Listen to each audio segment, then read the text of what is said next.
Hard Knocks Fighting Championship returned to Estevan March 3rd with a flurry of kicks and punches. A total of 17 fights were on the card for HK21 at Spectra Place, and there was no lack of excitement. We begin our highlight reel with an exciting fight between Adam Zarillo and Mike Papaquash, both out of Manitoba. There was a little bit of ground game in the fight, but the two fighters spent most of the time going toe-to-toe. Zarillo scored a technical knockout by referee stoppage, but to Papaquash's credit, he never went down. Estevan fighter Craig Godre lost his first amateur MMA fight in October, but before the fight he said he has a better understanding of what it will take to win. Basically the same thing, to be honest with you. Working every day, pretty much 7 days a week, and I got a better grasp on what you have to do to train to do this job, and I think and hope that I'll do better this time around. So yeah, I appreciate the opportunity.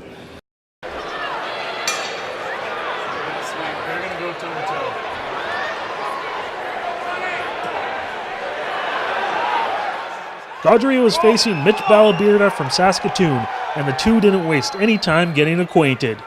The fighters spent most of their time on their feet, and Godre used his experience from his first fight to finish Balaba only 65 seconds into the first round.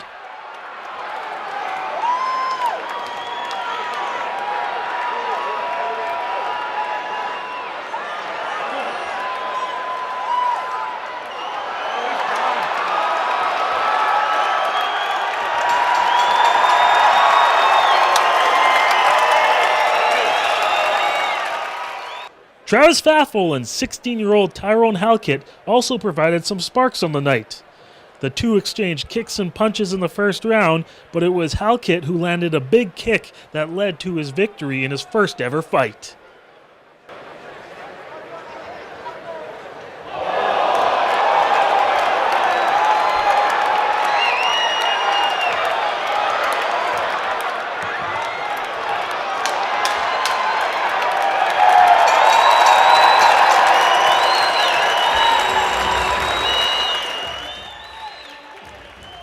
Former Estevanite Dennis Papineau, who trains out of Brandon, was in town to perform for the home crowd. He was scheduled to fight in the first show in October, but withdrew due to injury. Before his fight, he talked about coming back to town and performing for a big home crowd at Spectra Place. Oh yeah, for sure. This is where I started training about 4 years ago with my friends Rob and Mike Irvin. I always wanted to fight here, and I was supposed to fight on the last one, but I had surgery, so I couldn't. So I've been training really hard, like 4 hours every day, really getting into it, and yeah, it means a lot to me. The most people I fought in front of before, I think, was about 1,000. So the amount of people is nerve-wracking, but fighting at home is a little more. It's more meaningful, I guess. So I really want to win. I've trained hard, so I think it's going to take a lot to beat me. I just want to put on a good fight. I'm going to have both my kids there. I have a 3-year-old boy, a 5-year-old daughter. My mom had to go for surgery today. All my family's coming up. So I just want to put on a good show for them, like they show me support. So I think it's time I took it serious and went out there and kicked some butt.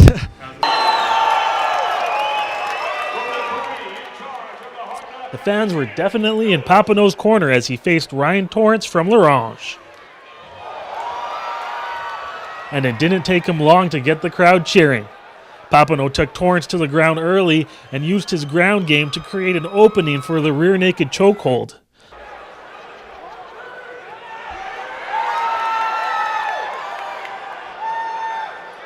It took Papineau 49 seconds to earn the victory.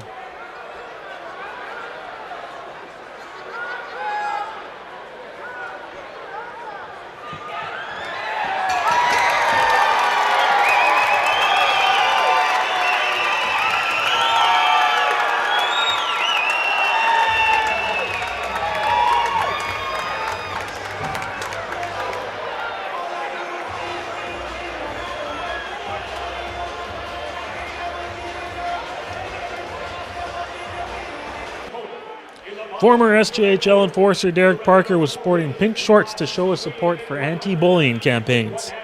He was facing Lloyd Valley out of Thunder Bay.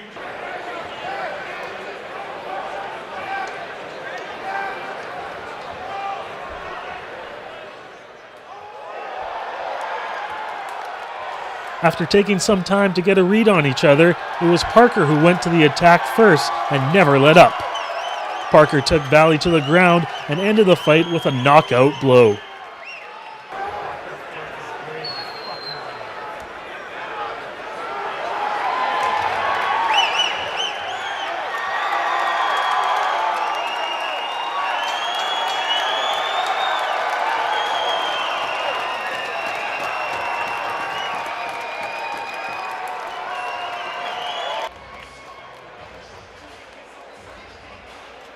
Local fighter Wade Baldwin was up next. Before the fight, Baldwin said he was more prepared coming into this fight and was putting his last fight, an 8-second knockout loss in October, out of his mind. More focused, more mental than physical. I'm in about the same shape. I was in good shape for the last one. It's just my head's more in it. Yeah, nerves and just amped up and just not doing the game plan that was set out for me. So. Yeah, I'm not even thinking about that last one, so it's not an issue. Starting over.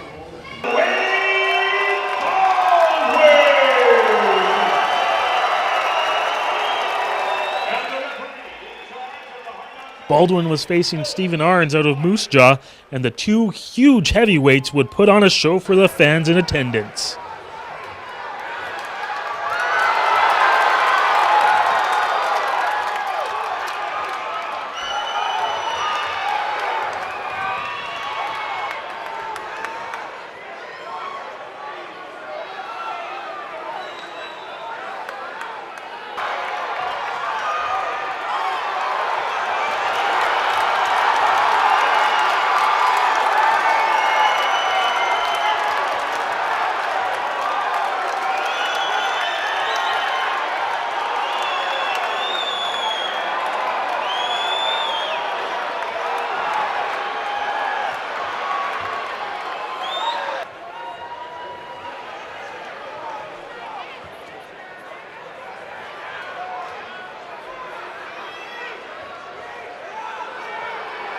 Baldwin came out strong in the first round and appeared to be close to knocking out his opponent a few times.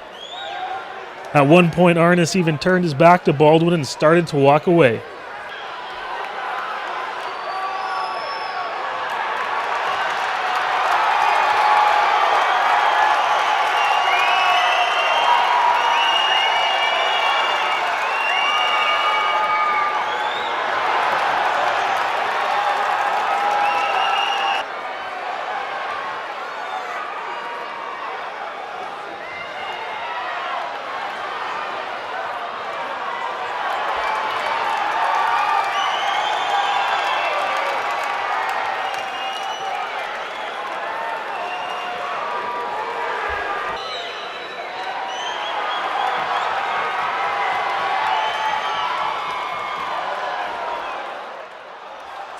There was no quit in either fighter. However, as the first round drew to a close, it was obvious that both of them were very tired.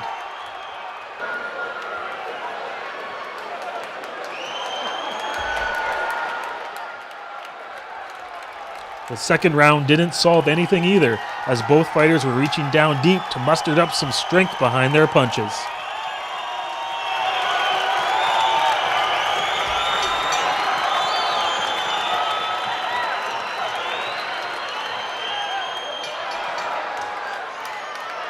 The fight went to a third and final round where Arnes had the most gas left in the tank and scored the knockdown and finished off Baldwin, winning by TKO.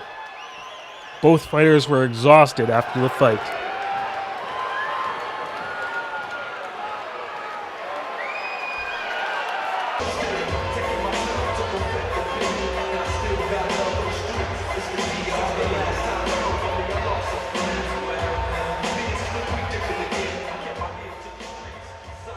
The next local to compete was Felix Jiminez. Before the fight, Jiminez talked about how the sport has grown in town and how he has changed as a fighter since October. Oh yeah, for sure. It's a lot bigger now. Plus, like I've got coach coming from different town and different country even to help me out for this fight, so it should be a good one. Oh, a lot better, a lot better. I'm ready to go this time. Last time I thought I was ready, but I wasn't ready. So. Fight out of the Southeast Combat Sports from Estevan. Please welcome Hard Knocks fighter. Jiminez was facing a tough task as his opponent for the night was Devin Smith, who knocked out Baldwin in October. Jiminez looked to take the fight to Smith early, but missed on a huge kick to the head. He recovered from there, but slipped up on his footing again, and it allowed Smith to partially get his back and deliver a KO punch.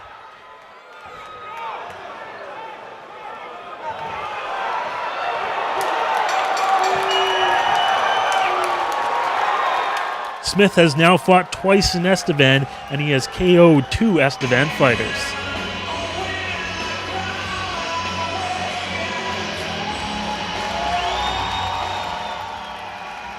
Following Jiminez's fight, it was time for the main event of the evening, as Derek Daku was up against Dusty Shingoose out of Wayway-Sikapo, Manitoba.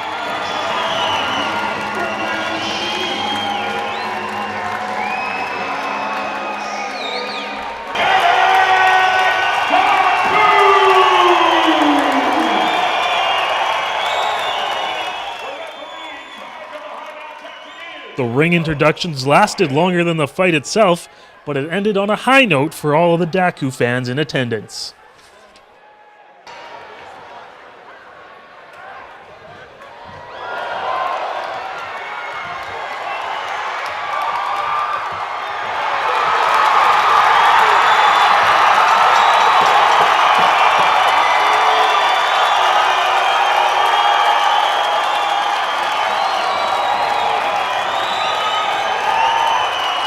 Daku's 12-second win was a great way to end the night for Hard Knocks 21. Following the fight, Daku talked about his strategy heading into the night and how he was caught off guard by how quickly it ended.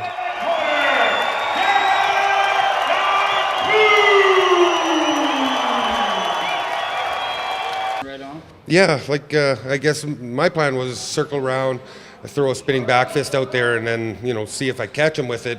Just follow up with that. I missed totally, but I think it did startle him a little bit, just the way he got his head down, and I caught him with one. And as soon as I just went after him after that, and as soon as he was down, I wasn't quitting until the ref pushed me off. So yeah, that was pretty surprising actually. I had a plan when I went out there. I didn't catch him with that spinning back fist, and but I did catch him right after. So yeah, it's just sort of the luck of the draw sometimes. How they react to things, and it worked out in my favor tonight. Daku also talked about the crowd reaction he received and his training leading up to his second amateur MMA fight. That is just absolutely amazing, this town. We got a facility like this, we got Hard Knocks bring this on, and we got the fans here that are just absolutely crazy. You couldn't ask for anything more at all. Yeah. Was there problem down here? It definitely, is in the back of your mind. Of course, you train as hard as you can. And, you just want to do the best you can, but definitely, just talk around town, and, you don't want to, come out and think it was just a lucky shot the last time. So, I trained really, really hard for this one. And, especially at my age, I have to keep up, but I think it paid off. And, the one thing, I think a lot of these guys that come in, when they hear I'm 26 or 46 years old, I think they underestimate me a little bit. So, that's maybe in my favor too. Hard Knocks owner and CEO Ari Taub was ecstatic with the card for HK21. Absolutely. I think the town of Estevan is supporting this event unbelievably. I am ecstatic about it. Hard Knocks is ecstatic. We love being in Estevan because of the response we get. I thought the fights were great. We saw some knockouts, we saw some decisions, we saw some submissions, we saw guys getting a bunch of experience and getting better at what they do. And we're going to continue to see the quality of the competition get better in Estevan every time we're here. The company will be back in Estevan for its third show June 1st, and Taub said there's still time for people to train who want to participate in the fights. Absolutely. Hard Knocks is a on one hand, it's a grassroots promotion, so everyone that wants to play is going to get a chance to play. Okay, and on the other hand, we're real damn close, guys, to putting people in Strikeforce, UFC, and Bellator. We're real close. Our guys are getting there, and our guys are getting more experience than anyone else because we're the biggest promotion in Canada. We're doing a ton of events, and so exciting times for us right now. Yeah, I think the object for us is to get as many local guys on the card as possible, so the fans will get to see them, and then we're going to match them with people from around Canada as we need to, so we'll get to see some people from other places, and word on Hard Knocks is getting out, and people are excited to play, and we're excited to have them, and yeah, it's just growing like crazy. The sport of amateur MMA continues to grow in Estevan. Hard Knocks' second fight in the city saw more fighters and drew a larger audience. Local fighters had mixed results on the night with 3 wins and 3 losses, but there is no question that everyone went home happy. From Spectre Place for EstevanMercury.ca, I'm Reese Kelso.